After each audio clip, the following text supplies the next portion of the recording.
அனைவருக்கும் வணக்கங்க. மூணாறு உருவாக்கும் போது வந்து எப்படி வந்து பிரிட்டிஷாருக்கு வந்து உறுதுணையாக இருந்து தமிழர்கள் வந்து இதை வந்து காடுகளெல்லாம் அழித்து தேயிலை தோட்டத்தை உருவாக்குனாங்களோ, அதே மாதிரி வந்து முதலாம் உலகப் போர்லையும் இரண்டாம் உலகப் போர்லையும் வந்து பிரிட்டிஷாருக்கு வந்து பெரிய அளவில் வந்து உயிர் தியாகம் பண்ணியிருக்காங்க. ஒரு வரலாற்று சிறப்புமிக்க இடத்துக்கு தான் இன்றைக்கி வந்திருக்கேன். மூணாரில் வந்து வார் மெமோரியல்னு ஒன்று இருக்குதுங்க. முதலாம் உலகப் போருக்கு சார்ந்ததுங்க. அது இதுதான் பார்த்தீங்களா, இந்த இதுதான் ஓகேங்களா. இந்த வார் மெமோரியலுக்கு ஸ்டோரியை சொல்கிறதுக்கு முன்னாடி சில அடிப்படையான இதையும் சொல்கிறேன். அதாவது இந்தியாவிலேருந்து 8000 கிலோமீட்டர் தாண்டி சாலமன் தீவுகளை சார்ந்த வந்து பாப்புவா நியூகினியான்னு நாடுகளில் வந்து 1996 வரைக்கும் வந்து அங்கே வந்து இது கிடையாதுங்க, நம்மளோட எம்பசியும் கிடையாது, தூதரக உறவும் கிடையாது. ஆனால் வந்து இது அங்கே வந்து சில தமிழர்கள் வந்து அவரோட கல்லறைகளை காட்டுறேன், அந்த கிளிப்பிங்கை காட்டுறேன் பாருங்கள். V S Ratnasamy, Indian regiment of ஆர்ட்லரிங்க. 1943 23வது வயசில் வந்து இறந்துருக்காரு. இவருக்கு வந்து ஒரு கன்னருங்க.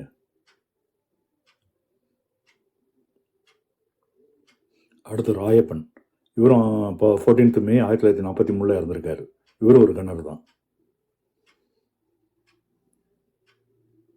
அடுத்து சின்னப்பன், இவரும் ஒரு கன்னர் தான். 1943 11 ஜூலையில் இறந்துருக்காரு. வீரமரணம் அடைஞ்சிருக்காரு. அடுத்து மோகன், இவர் வந்து ஒரு தூய்மை பணியாளர். இவரும் வந்து 1945 இறந்துருக்காரு. ஓகேங்களா.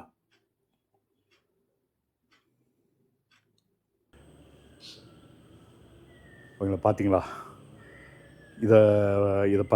இது வந்து இதெல்லாம் வந்து இரண்டாம் உலகப் போரில் வந்து 1930 முதலாம் உலகப் போர் வந்து 1911 1918 வரைக்கும் நடந்துச்சுங்க. அதே மாதிரி வந்து ரெண்டாம் உலகப் போர் வந்து 1939 45 வரைக்கும் நடந்துச்சு. ஓகேங்களா. இந்த காலகட்டங்களில் வந்து முதலாம் உலகப் போரில் வந்து 70,000 பிரிட்டிஷ் இந்திய இராணுவ வீரர்கள் இறந்துருக்காங்க. ரெண்டாம் உலகப் போரில் வந்து 80,000 பேர் இறந்துருக்காங்க. அப்போ டோட்டலாக வந்து 1,50,000 பேர் தன்னோட உதிரத்தை கொடுத்து அந்த வேறொரு நாட்டுக்காக வந்து விசுவாசத்தின் அடிப்படையில் வந்து உயிரை கொடுத்து இது பண்ணியிருக்காங்க. போக போக வந்து நான் சொல்கிற விஷயங்கள்லாம் சில விஷயங்கள்லாம் வந்து உங்களுக்கு வந்து ஆச்சரியம் அளிக்கும். அப்படி ஆச்சரியம் அளிக்கிற விஷயங்களும் வந்து இந்த வீடியோவில் இருக்கும். கடைசி வரைக்கும் ஸ்கிப் பண்ணாமல் பாருங்கள். ஓகேங்களா. அப்படி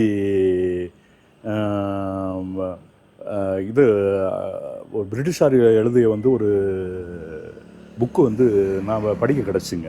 அந்த புக்கில் தான் வந்து சில விவரங்கள் இந்த வார் மெமோரியலை பற்றி நம்ம படிக்க இருந்துச்சு. அதில் உள்ள விஷயங்களை தான் இப்போ இதில் சொல்கிறேன். ஓகேங்களா. அதாவது 1939 ஓகேங்களா, 1939 காலகட்டங்களில் வந்து இங்கேருந்து வந்து பிரிட்டிஷ் இராணுவத்துக்காக வந்து மூணாரிலிருந்து வந்து பட்லராகவோ இல்லாட்ட தூய்மை பணியாளராகவோ கன்னராகவோ சோல்ஜரஸாகவோ வந்து நிறையா பேர் வந்து அவங்களோட போருக்காக போயிருக்காங்க. அது காமன்வெல்த் நாடுகள்னு சொல்லுவாங்க. அதாவது ஜப்பானுக்கு எதிராக போர் புரியறதுக்காக போயிருக்காங்க. போன இடத்துல வந்து போயிட்டு 1945 வந்து போர் முடியுது. போர் முடிஞ்சிட்டு வந்து நாடு திரும்புகிறாங்க. நாடு திரும்பும் போது வந்து இங்கே மூணாரில் வந்து போனவங்களில் பகுதி பேர் வந்து இது திரும்பலைங்க. அது அவங்கள வந்து வரவேற்று காத்து கிடந்த குடும்பங்கள்லாம் வந்து அதெல்லாம் சொல்கிறதுக்கே ரொம்ப ஒரு சுகமயமான சம்பவம். ஓகேங்களா. அந்த அந்த அந்த நேரத்தில் வந்து பிரிட்டிஷ்காரங்க வந்து இங்கே மூணாரில் வந்து பெரிய அளவில் வந்து அந்த இதை வந்து கொண்டாடியிருக்காங்க. அதாவது அந்த இதை வந்து வெற்றியை வந்து கொண்டாடியிருக்காங்க. சொல்ல போனோம்னா ஆனைமுடி சிகரம் இருக்குது பார்த்திங்களா, அதில் வந்து பெரிய பெரிய மரங்களை வந்து அதில் போட்டு அதை எரிச்சிருக்காங்க. அன்றைக்கி கிளியர் ஸ்கையாக இருந்ததுனால வந்து என்ன இருக்குன்னா வந்து வானம் வந்து கிளியர் ஸ்கையாக இருந்ததுனால அங்கே பழனி மலை, இங்கிட்டு வந்து மூணார் ஹில்ஸு, அங்கிட்டு வால்பாறை முடிசு வரைக்கும் வந்து அந்தோட தீச்சுவாலை தெரிஞ்சிருக்குங்க. 7 நாள் வந்து அந்த கொண்டாட்டங்களை கலந்துருக்காங்க. ஆனால் வந்து அதில் சுகமயமான சம்பவம் என்னென்னா நிறையா பேர் வந்து நாடு திரும்பலைன்றது வந்து ஒரு சுகமயமான சம்பவம் தாங்க. ஓகேங்களா?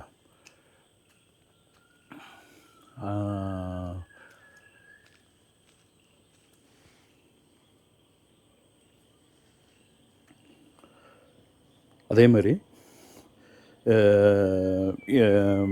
இது இந்த வார் மெமோரியல் இருக்குது பார்த்தீங்களா, இன்னொன்னையும் வந்து குறிப்பிட்டாகணும்.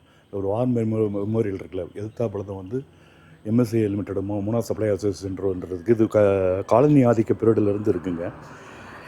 இது வந்து இந்த வார் மெமோரியல் வந்து நினைவு சின்னம் மட்டும் இல்லை, பல பேரோட உயிரையும் காப்பாற்றிருக்கு. உதாரணத்துக்கு சொல்ல போனோம்னா 1924 ஒரு மூணாரில் வந்து பயங்கரமான வெள்ளம் வந்திருக்குங்க. வெள்ளம் வந்து மூணாரோட நில அமைப்பே வந்து மாறி இருக்கு. அந்த மாதிரி சூழ்நிலையில் வந்து இது வந்து இங்கே வந்து இந்த எம்எஸ்ஏ லிமிட்டடில் வந்து வேலை பார்த்த ஒரு மேனேஜர் வந்து அவரை சேர்ந்த தொழிலாளிகளையும் வந்து வெள்ளம் இதுக்கு பின்னாடி தான் வந்து இந்த எம்எஸ்ஏ லிமிட்டடுக்கு பின்னாடி தான் வந்து முதிரப்பளை ஆறு இருக்குது. இதெல்லாம் வந்து முங்கிருச்சு, ஃபஸ்ட் ஃப்ளோர் வரைக்கும் முங்கிருச்சு. மேலே ஒரு பரண் மாதிரி இருக்குது. இவங்க வந்து பொருளை காப்பாற்றிக்கிட்டு இருக்கும்போதே உள்ளே தண்ணி வந்துருச்சு, இந்த எம்எஸ்ஏக்குள்ளே தண்ணி வந்துருச்சு. தண்ணி வந்தவுடனே இவங்க மேலே பரனில் ஏறி தப்பிக்கிறதுக்காக மேலே போயிட்டாங்க. அப்போ நைட்டு ஃபுல்லாக அந்த பரன்லேயே இருந்திருக்காங்க. இருந்துட்டு காலையில் வந்து மேனேஜ்மெண்ட்லேருந்து உள்ள அதிகாரிகள்லாம் வந்து இந்த வார் மெமோரியலில் வந்து மேலே உச்சியில் வந்து கயிறை கட்டி அங்கேருந்து வந்து ஆளுகளை ஒவ்வொருத்தராக வந்து காப்பாற்றிருக்காங்க. அப்படி காப்பாற்றினாலுமே அதில் வந்து ஒருத்தர் வந்து வெள்ளத்தில் அடிச்சுட்டு போயிடுறாரு. அதுதான் வந்து வரலாறு. இது இப்போதைக்கு வந்து ஒரு தனியார் தேலத்தோட கம்பெனி தான் வந்து பாதுகாக்குது. நீங்கள்லாம் காலர் தூக்குற ஒரு விஷயத்தையும் நான் இதில் சொல்கிறேன், பதிவு பண்ணுறேன். கலோனல் பீரியட் இல்லை, அதாவது காலனி ஆதிக்க பீரியட் இல்லை. பாருங்கள்,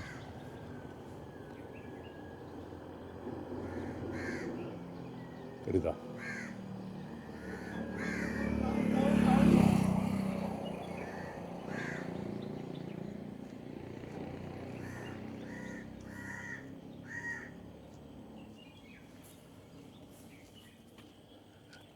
கலோனல் பீரியடில் வந்து, அதாவது காலனி ஆதிக்க பீரியடில் வந்து இது வந்து மூணார் வந்து மெட்ராஸ் பிரசிடென்சி கீழே தாங்க இருந்துச்சு. இருக்கும்போது வந்து பிரசிடென்சிக்கு கீழே இருக்கும்போது பிரிட்டிஷார் அளவில் ஒரு ரெஜிமெண்ட்டும் ஒரு இன்ஜினியரிங் குரூப்பும் வந்து உருவாக்கப்பட்டதுங்க 17ஆம் நூற்றாண்டு பிற்பகுதியில். அந்த ரெஜிமெண்ட்டு தான் வந்து மெட்ராஸ் ரெஜிமெண்ட்டு. அது வந்து ஊட்டியை தலைமையாக கொண்டு மெட்ராஸ் ரெஜிமெண்டல் சென்டர்ன்று ஊட்டியில் இருக்குங்க, வெல்லிங்டனில் இருக்குது. ஓகேங்களா?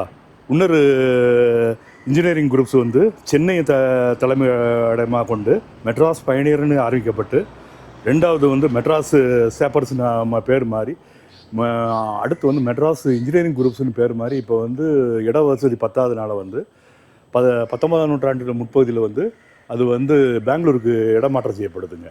இடமாற்றம் செய்யப்பட்டு இப்போ வந்து பெங்களூரில் வந்து இருக்குது. இதை ஏன் சொல்ல வரேன்னா, மெட்ராஸு ரெஜிமெண்ட் இருக்குது பார்த்தீங்களா, ஒவ்வொரு ரெஜிமெண்ட்டுக்கு வந்து ஒரு போர் முழக்கம் இருக்குது. இதை சொன்னால் நீங்கள் ஆச்சரியப்படுவீங்க.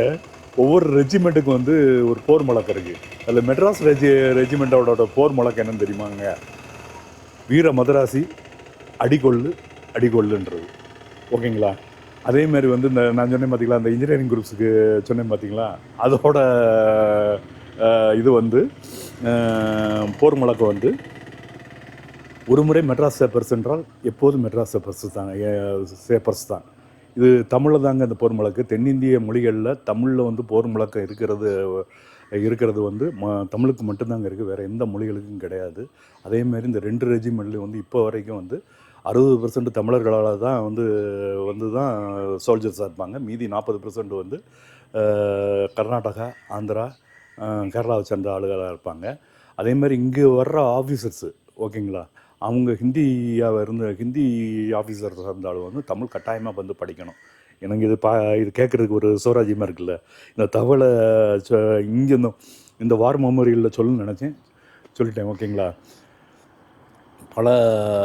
பல நிலைமைகளை சுமந்து இந்த தாங்கி நிற்கிதுங்க. பல நம்ம இந்திய வீரர்களோட தியாகத்தினால வந்து இது உயர்ந்து நிற்கிது. ஓகேங்களா? ஒரு தனியார் கம்பெனியோட இதில் இருந்தாலும் அனைத்து தகுதிகளும் இருக்குது. இது வந்து உலக பாரம்பரிய சின்னமாக அறிவிக்கிறதுக்கு அனைத்து தகுதிகளும் இருக்குது. அந்த அளவுக்கு உள்ள வரலாறுக்கு வந்து இதுக்கு பின்னாடி இருக்குது. ஓகேங்களா? இதை வந்து இன்றைக்கி காட்டணும்னு நினச்சேன். என்னோடய இதில் வந்து காட்டணும்னு நினச்சேன், காட்டிக்கிட்டு இருக்கேன். ஓகேங்களா?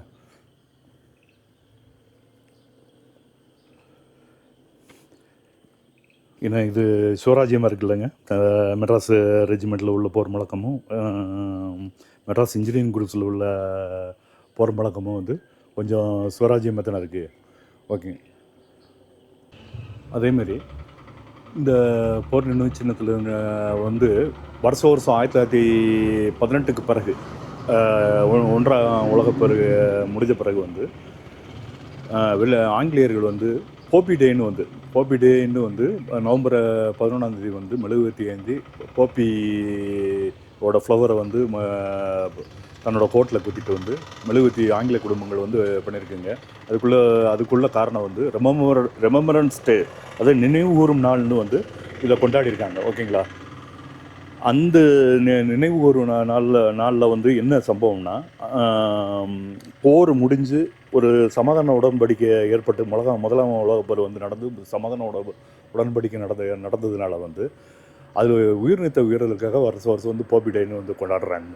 அந்த போப்பி டேயோட படத்தையும் இந்த வீடியோவோட வந்து இணைக்கிறேன், பாருங்கள்.